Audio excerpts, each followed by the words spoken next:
J'ai d'abord fait un master d'urbanisme à l'université de Cergy-Pontoise et j'ai intégré l'UTC parallèlement depuis septembre 2013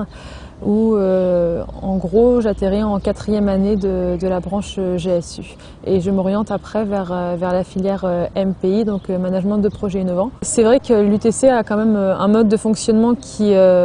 répond parfaitement, en tout cas nous, à nos parcours assez particuliers pour les sportifs, puisqu'on peut choisir nos UV et donc en fait adapter notre emploi du temps, et c'est vrai que c'est vraiment, cette flexibilité-là est très appréciable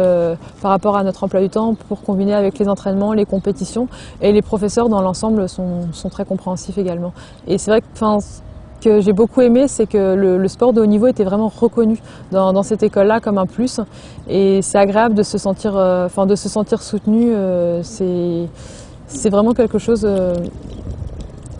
qui nous pousse encore plus vers l'avant. La première grande échéance de l'année, ce sont les championnats du monde de relais aux Bahamas. Donc c'est la première édition. Je pense qu'il va y avoir vraiment une ambiance très intéressante, très différente des mondiaux ou des Europes. Et je pense que ça va être une très bonne expérience pour l'équipe de France de se confronter aux autres nations, sachant que les 8 premiers seront d'office qualifiés pour les championnats du monde qui auront lieu l'année prochaine en Chine. J'ai à peu près 7 entraînements par semaine, donc un par jour, et par exemple le jeudi je double. Ensuite au mois d'avril on a un gros stage de 15 jours voire 3 semaines où là on va faire du bi-quotidien pendant les 3 semaines, et ensuite on rentre dans la période de compétition où là le planning vraiment dépend de chaque athlète puisque ça dépend de nos compétitions. Pour ma part, je viens de sortir quand même de 15 jours d'entraînement très intensif, donc là les jambes sont un peu lourdes, et là on va alléger un petit peu jusqu'aux interclubs dimanche, et pour être au top en fait au championnat du monde de relais. Pour nous en tout cas, le relais 4x4 féminin,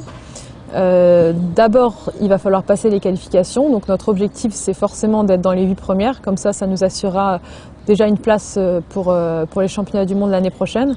Et ensuite ce sont des relais, on ne sait pas du tout comment sont les filles à l'heure actuelle puisqu'on est en début de saison. Au mois de mai c'est quand même assez difficile de juger un peu l'état de forme, donc ça va juste être de donner le meilleur de nous-mêmes, et après forcément on n'y va pas pour faire figuration, donc on va se battre jusqu'au bout et tenter de faire un bon chrono. Les conditions normalement seront bonnes,